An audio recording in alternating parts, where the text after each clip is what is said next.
जय हिंद बच्चों। आज के इस वीडियो में हम लोग 12वीं कक्षा के राजनीति शास्त्र विषय के चैप्टर नंबर 2 पर परिचर्चा करेंगे। और राजनीति शास्त्र चैप्टर नंबर 2 जिसका नाम है एक दलीय प्रभुत्व का दौर। एक दलीय मतलब एक दल का, प्रभुत्व मतलब बोलबाला या वर्चस्व, दौर मतलब समय। मतलब भारत के राजनीतिक व्यवस्था में एक समय ऐसा था जब देश की राजनीतिक व्यवस्था में केवल और केवल एक ही दल का बोलबाला या वर्चस्व था, या जब किसी देश के राजनीतिक व्यवस्था में केवल और केवल एक ही राजनीतिक दल का बोलबाला हो तो उसी को हम एक दलीय प्रभुत्व या वर्चस्व का दौर के नाम से जानते हैं। और आपको बता दें कि भारत में एक दलीय प्रभुत्व का दौर 1952 ईस्वी से लेकर 1967 ईस्वी तक, मतलब तीसरी आम चुनाव तक भारत की राजनीतिक व्यवस्था में एक दलीय प्रभुत्व का दौर देखने को मिला था। तो आइए इस एक दलीय प्रभुत्व के दौर के संबंध में प्रमुख बातें क्या क्या होगी इस पर हम चर्चा करते हैं। तो इस क्रम में सबसे पहले जानेंगे लोकतंत्र, जिसे प्रजातंत्र और जनतंत्र भी कहते हैं। लोकतंत्र जिसे जनतंत्र और प्रजातंत्र भी कहते हैं, क्या है? तो लोकतंत्र, लोक माने जनता, तंत्र मतलब शासन होता है। यहां जन का मतलब भी जनता होता है, तंत्र का मतलब शासन होता है, और प्रजा का मतलब भी जनता ही होता है, और तंत्र का मतलब शासन होता है। मतलब जनता के द्वारा चुने गए प्रतिनिधि यदि जनता पर शासन करती है तो इस व्यवस्था को हम लोकतंत्र, जनतंत्र या प्रजातंत्र के नाम से जानते हैं। प्रजातंत्र जो वर्तमान समय में शासन का सबसे लोकप्रिय रूप है। वर्तमान समय में विश्व के अधिकांश देशों में लोकतांत्रिक शासन व्यवस्था ही विद्यमान है। और विश्व का सबसे बड़ा लोकतंत्र, विश्व का सबसे बड़ा प्रजातंत्र भारत। प्रजातंत्र के दो रूप हैं। प्रजातंत्र शासन व्यवस्था के दो रूप हैं, एक प्रत्यक्ष प्रजातंत्र, दूसरा अप्रत्यक्ष प्रजातंत्र। मन में प्रश्न होगा, प्रत्यक्ष प्रजातंत्र किसे कहते हैं? तो प्रत्यक्ष प्रजातंत्र शासन का वह रूप है जिसमें जनता स्वयं शासन कार्य में भाग लेती है, अपने प्रतिनिधि के माध्यम से नहीं। मतलब जब जनता शासन व्यवस्था में शासन कार्य में स्वयं भाग ले, अपने प्रतिनिधि के माध्यम से नहीं, तो इस प्रकार के शासन व्यवस्था को हम प्रत्यक्ष प्रजातंत्र या प्रत्यक्ष लोकतंत्र कहते हैं। और प्रत्यक्ष लोकतंत्र का उदाहरण है स्विट्जरलैंड। विश्व का एकमात्र देश है स्विट्जरलैंड जहां पर प्रत्यक्ष लोकतंत्र है। दूसरा है अप्रत्यक्ष प्रजातंत्र। अप्रत्यक्ष प्रजातंत्र क्या है? तो अप्रत्यक्ष प्रजातंत्र शासन का वह रूप है जिसमें जनता शासन कार्य में स्वयं भाग नहीं लेती है, बल्कि जनता अपने प्रतिनिधियों के माध्यम से शासन कार्य में भाग लेती है, तो उसे हम अप्रत्यक्ष प्रजातंत्र कहते हैं। मतलब अप्रत्यक्ष प्रजातंत्र या अप्रत्यक्ष लोकतंत्र शासन का वह रूप है जिसमें जनता शासन कार्य में स्वयं भाग नहीं लेती है, बल्कि अपने प्रतिनिधियों के माध्यम से शासन कार्य में भाग लेती है, तो इसे हम अप्रत्यक्ष प्रजातंत्र कहते हैं। और आपको बता दें इसका सबसे अच्छा उदाहरण है भारत। मतलब भारत में अप्रत्यक्ष प्रजातंत्र है। प्रजातंत्र या लोकतंत्र की सर्वोत्तम परिभाषा, सबसे अच्छी परिभाषा अमेरिका के राष्ट्रपति अब्राहम लिंकन ने दिया था। अब्राहम लिंकन ने लोकतंत्र को परिभाषित करते हुए कहा था, democracy is the rule of for the people, by the people, of the people. मतलब लोकतंत्र जनता का जनता के लिए और जनता के द्वारा शासन है। जेम्स मिल मतलब जेम्स स्टुअर्ट मिल जो कि राजनीतिक शास्त्री थे, इन्होंने कहा प्रजातंत्र प्रतिनिधियों का शासन है, मतलब प्रजातंत्र प्रतिनिधियों का शासन है। यह वाक्य जेएस मिल ने दिया। और लोकतंत्र लोकप्रिय शासन है, यह वाक्य सर हेनरी मिल ने दिया। हमने चर्चा किया कि लोकतंत्र में जनता के द्वारा चुने गए प्रतिनिधि जनता पर शासन करती है, तो मन में आया होगा चुनाव क्या है या निर्वाचन क्या है। अंग्रेजी में इलेक्शन, चुनाव क्या है, चुनाव किसे कहते हैं। तो जनता जिस प्रक्रिया के द्वारा अपने प्रतिनिधियों का चयन करती है, जनता जिस प्रक्रिया के द्वारा अपने प्रतिनिधियों का चयन करती है, तो प्रतिनिधि को चयन करने की प्रक्रिया, चुनने की प्रक्रिया को हम निर्वाचन या चुनाव या इलेक्शन कहते हैं। मतलब प्रतिनिधियों के चुनने की प्रक्रिया को हम चुनाव कहते हैं। चुनाव को हम 3 रूपों में वर्गीकृत किए हैं। पहला आम चुनाव, दूसरा उपचुनाव, तीसरा मध्यावधि चुनाव। मन में प्रश्न होगा कि आम चुनाव क्या है, तो 5 वर्ष पर, मतलब 5 वर्षों पर जो चुनाव होता है, तो 5 वर्ष पर होने वाले चुनाव को हम आम चुनाव के नाम से जानते हैं। और आपको बता दें, अपने भारत में पहली बार आम चुनाव 1952 में हुआ था। दूसरा उपचुनाव, उपचुनाव, चुनाव हो गया और किसी क्षेत्र में जनता के द्वारा चुने गए प्रतिनिधि या तो त्याग पत्र दे दिया या आकस्मिक उनकी मृत्यु हो गई। किसी विशेष निर्वाचन क्षेत्र में जनता के द्वारा चुने गए प्रतिनिधि के त्याग पत्र दे दिए जाने पर या उनकी असामयिक मृत्यु हो जाने पर वह पद रिक्त हो जाता है।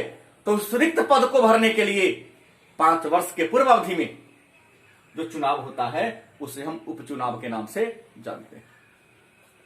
तीसरा मध्यावधि चुनाव। चुनाव हुआ, किसी एक पार्टी को पूर्ण बहुमत नहीं मिला, कई पार्टियों ने मिलकर सरकार का गठन किया, मान लीजिए विचारधारा नहीं मिली, और 5 वर्ष कार्यकाल पूरा करने से पहले ही यदि सरकार गिर जाती है, 5 वर्ष के कार्यकाल को पूरा करने से पहले ही यदि सरकार गिर जाती है, तो हम उस चुनाव को मध्यावधि चुनाव, मतलब मध्य अवधि में, बीच की अवधि में होने वाले चुनाव के नाम से जानते हैं। अपने भारत में चुनाव कराने वाली एक संवैधानिक संस्था है, उस संवैधानिक संस्था का नाम है निर्वाचन आयोग या चुनाव आयोग। भारत में सभी प्रकार के बड़े लेवल के, चाहे एमपी का चुनाव हो, एमएलए का चुनाव हो, मतलब विधानसभा का चुनाव हो, या लोकसभा का चुनाव हो, या राष्ट्रपति का चुनाव हो, या उपराष्ट्रपति का चुनाव हो, तो चुनाव कराने वाली एक राजनैतिक, एक संवैधानिक संस्था है। चुनाव कराने वाली एक संवैधानिक संस्था है, उस संवैधानिक संस्था का नाम है निर्वाचन आयोग, अंग्रेजी में इलेक्शन कमीशन कहते हैं। भारत में निर्वाचन आयोग का गठन 26 जनवरी 1950 को किया गया था, और निर्वाचन आयोग के, चुनाव आयोग के जो सबसे बड़े पदाधिकारी हैं, उनका नाम है मुख्य चुनाव आयुक्त। उस पदाधिकारी के पद का नाम है मुख्य चुनाव आयुक्त, और भारत के पहले जो मुख्य चुनाव आयुक्त थे, उनका नाम है डॉक्टर सुकुमार सेन। और मुख्य चुनाव आयुक्त की नियुक्ति भारत के राष्ट्रपति के द्वारा की जाती है। आपको बता दें, भारत में प्रथम आम चुनाव 1952 में हुआ था। 1952 के आम चुनाव में लगभग 18 करोड़ मतदाताओं ने हिस्सा लिया था। 1952 में पहली बार आम चुनाव हुई थी, उसमें 18 करोड़ मतदाता हिस्सा लिया था। मतदाता उसे कहते हैं जो वोट देता है। और 1952 में मताधिकार की उम्र सीमा 21 वर्ष थी। 1951 में मताधिकार की उम्र सीमा कितनी थी? 21 वर्ष थी।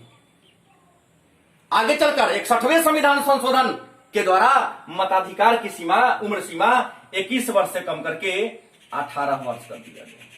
मतलब वर्तमान समय में मताधिकार की उम्र सीमा 18 वर्ष है और 61वें संविधान संशोधन से पूर्व 21 वर्ष था। तो मत देने वाले व्यक्ति को मतदाता कहते हैं। 1952 में जो पहली बार आम चुनाव हुई थी उसमें 18 करोड़ मतदाता थे और उस समय लोकसभा में 485, मतलब भारत में 485 एमपी थे, जो वर्तमान में बढ़कर 545 है। और विधानसभा में, सभी राज्यों के विधानसभा में 3283 विधायक थे, एमपी थे, एमएलए थे।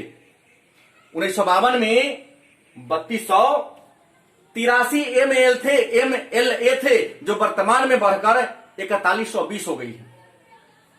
मतलब यह वर्तमान में 545 है और यह वर्तमान में है 4120 हो गई। चुनाव हुए थे। मन में प्रश्न होगा कि एक दलीय प्रभुत्व में किस दल का बोलबाला था? तो 1952 से लेकर 1967 तक, मतलब प्रथम 3 आम चुनाव में, 1952 के आम चुनाव में, 1957 के आम चुनाव में और 1962 के आम चुनाव में केंद्र में भी कांग्रेस पार्टी की ही सरकार बनी और राज्यों के विधानसभा में भी कांग्रेस पार्टी ने ही अपना बहुमत बनाए रखा। मन में प्रश्न होगा कि कांग्रेस पार्टी लगातार 1967 तक संपूर्ण देश की राजनीति में अपना प्रभुत्व जमाए रखी, इसके पीछे रीजन क्या है? तो इसके पीछे कई कारण है। पहला, देश में अनेक पार्टियां थी लेकिन सत्ता अगर कांग्रेस पार्टी के हाथ में था, इसके पीछे रीजन यह था कि कांग्रेस पार्टी के नेता लोकप्रिय थे। देश की स्वतंत्रता की लड़ाई में कांग्रेस पार्टी ने अपना अमूल्य योगदान दिया। उनके योगदानों के कारण ही जनता कांग्रेस को सत्ता में लाई। इसके अलावा अन्य पार्टियां जो थी, छोटी पार्टियां थी, उनका कोई खास महत्व, कोई बड़े जुझारू नेता नहीं थे। सत्ताधारी कांग्रेस राजनीतिक बहुलवाद को बनाए रखा। दूसरी बात, कांग्रेस के जो नेता थे अपने बहुलवाद को बनाए रखे। सभी विचारधारा के लोग इसमें जुड़े थे। मॉरिस जोन्स ने लिखा कि पंडित नेहरू अनेक प्रकार का टोप पहनते थे, मतलब जिस क्षेत्र में जाते थे उसी प्रकार के वेशभूषा, लिबास और आवाज को बदल लेते थे, ताकि लोगों को लगे कि नेहरू सभी विचारधाराओं का मिला जुला रूप है। और कांग्रेस सबसे प्राचीन पार्टी थी और जो इसके नेता थे बड़े ही कर्मठ थे। कांग्रेस की बात करें तो कांग्रेस जिसका गठन 28 दिसंबर 1885 ईस्वी को गोकुलदास तेजपाल संस्कृत विश्वविद्यालय में की गई थी।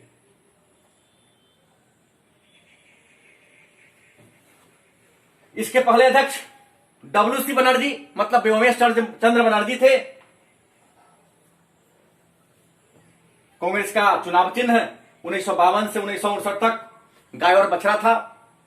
1969 से 1978 तक कांग्रेस का चुनाव चिन्ह एक जोड़ा बैल था और 1978 ईस्वी में, 78 ईस्वी में कांग्रेस का चुनाव चिन्ह हाथ का पंजा हो गया।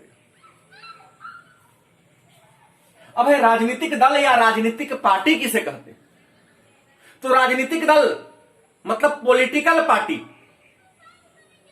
उस पार्टी या उस दल को कहते हैं जो राजनीतिक क्रियाकलापों में हिस्सा लेती है। मतलब राजनीतिक क्रियाओं में भाग लेने वाली पार्टी को राजनीतिक पार्टी या राजनीतिक दल के नाम से जानते हैं। राजनीतिक दल को विचारधारा के आधार पर, शासन के आधार पर और सत्ता के आधार पर, मतलब 3 वर्गों में राजनीतिक दलों को हम बांटकर पढ़ेंगे। हालांकि भारत में कार्य प्रणाली के आधार पर, क्षेत्र विस्तार के आधार पर राजनीतिक दल का एक और वर्गीकरण किया गया है। पूरे विश्व लेवल पर बात करें तो विचारधारा के आधार पर राजनीतिक दलों का 3 वर्गों में बांटा गया है। दक्षिणापंथी दल, वामपंथी दल और केंद्रवादी दल। दक्षिणापंथी पार्टी किसे कहते हैं? तो दक्षिणापंथी पार्टी या दल उस दल को कहते हैं। दक्षिणापंथी राजनीतिक पार्टी वह पार्टी है जो पूर्णतः प्रतिक्रियावादी पार्टी होती है। समाज में जिस प्रकार की व्यवस्था प्राचीन काल से चलती आ रही है उस प्रकार की व्यवस्था अस्थायी रहे, अमीर ही अमीर रहे, गरीब और गरीब हो जाए।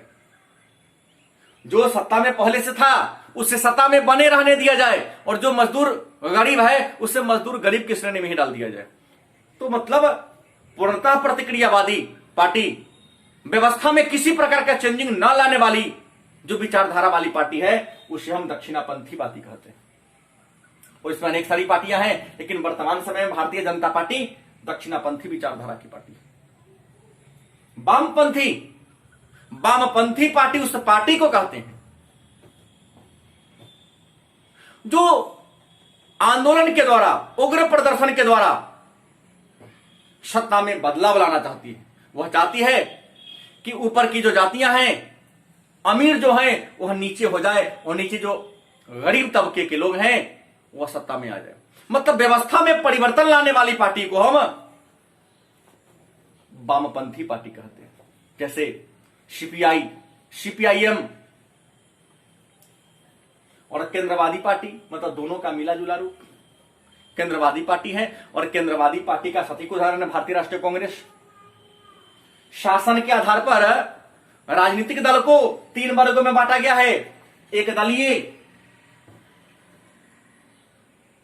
राजनीतिक दल व्यवस्था वाला देश, 2 दलीय, बहुदलीय। मतलब यदि किसी देश के राजनीतिक में एक राजनीतिक दल का बोलबाला हो, यदि किसी देश के राजनीतिक व्यवस्था में एक ही पार्टी का, एक ही दल का बोलबाला हो, तो उसे हम एक दलीय व्यवस्था कहते हैं। जैसे उत्तरी कोरिया, रूस, चीन, 2 दलीय। जब किसी देश के राजनीतिक व्यवस्था में केवल और केवल 2 दलों का वर्चस्व हो, 2 पार्टियों का बोलबाला हो, तो उसे हम 2 दलीय शासन व्यवस्था वाला देश कहेंगे। जैसे विश्व के जितने भी समृद्ध देश हैं, अमेरिका, फ्रांस, ब्रिटेन, जापान, इन सब देशों में केवल और केवल 2 ही राजनीतिक पार्टी है। तो जिस देश में 2 राजनीतिक दल हो उसे हम 2 दलीय व्यवस्था वाला देश कहते हैं। अब बहुदलीय, जिस देश में अनेक सारे राजनीतिक दल हो, उसे हम बहुदलीय शासन व्यवस्था वाला देश कहेंगे। इसका उदाहरण हम अमेरिका ले ले, इसका उदाहरण रूस और चीन को डाल दे, और इसका उदाहरण कौन होगा? भारत। सत्ता के आधार पर 2 वर्गों में राजनीतिक दल को बांटा गया है, सत्तारूढ़ पार्टियां और विपक्षी पार्टियां। सत्तारूढ़ पार्टी किसे कहते हैं? तो चुनाव में पूर्ण बहुमत प्राप्त करने के बाद शासन कार्य में भागीदार होने वाली पार्टी को हम सत्तारूढ़ पार्टी कहते हैं। और चुनाव में पूर्ण बहुमत न मिलने के बाद शासन कार्य से अलग रहने वाली पार्टी को हम विपक्षी पार्टी के नाम से जानते हैं। हमने कहा भारत में राजनीतिक दल को उसके कार्य विस्तार के आधार पर 3 वर्गों में बांटा गया है। राष्ट्रीय पार्टी, राज्य स्तरीय पार्टी, क्षेत्रीय पार्टी। मन में प्रश्न होगा, राष्ट्रीय राजनीतिक दल किसे कहते हैं? तो राष्ट्रीय राजनीतिक दल उस दल को कहते हैं जिस दल का कार्यक्षेत्र संपूर्ण देश होता है। और भारत में राष्ट्रीय राजनीतिक दलों की संख्या 7 है। राज्य स्तरीय राजनीतिक दल, जो किसी राज्य विशेष में जिस राजनीतिक दल का वर्चस्व, बोलबाला किसी राज्य विशेष में हो, तो उस पार्टी को हम राज्य स्तरीय राजनीतिक दल कहते हैं। और भारत में 55 राज्य स्तरीय राजनीतिक दल है। और क्षेत्रीय दल, जो किसी क्षेत्र विशेष में, देश के किसी हिस्सा में, खास हिस्सा में काम करती है, तो उस दल को हम क्षेत्रीय राजनीतिक दल के नाम से जानते हैं। और भारत में क्षेत्रीय राजनीतिक दलों की संख्या 1112 है। ये रहा आपका राजनीति विज्ञान चैप्टर नंबर 2, जिसका नाम था एक दलीय प्रभुत्व का दौर। अगले चैप्टर में हम लोग पुनः राजनीतिक विज्ञान के 3रे अध्याय पर चर्चा करेंगे। घर पे रहें, सुरक्षित रहें और ऑनलाइन क्लासेज का फायदा उठाएं।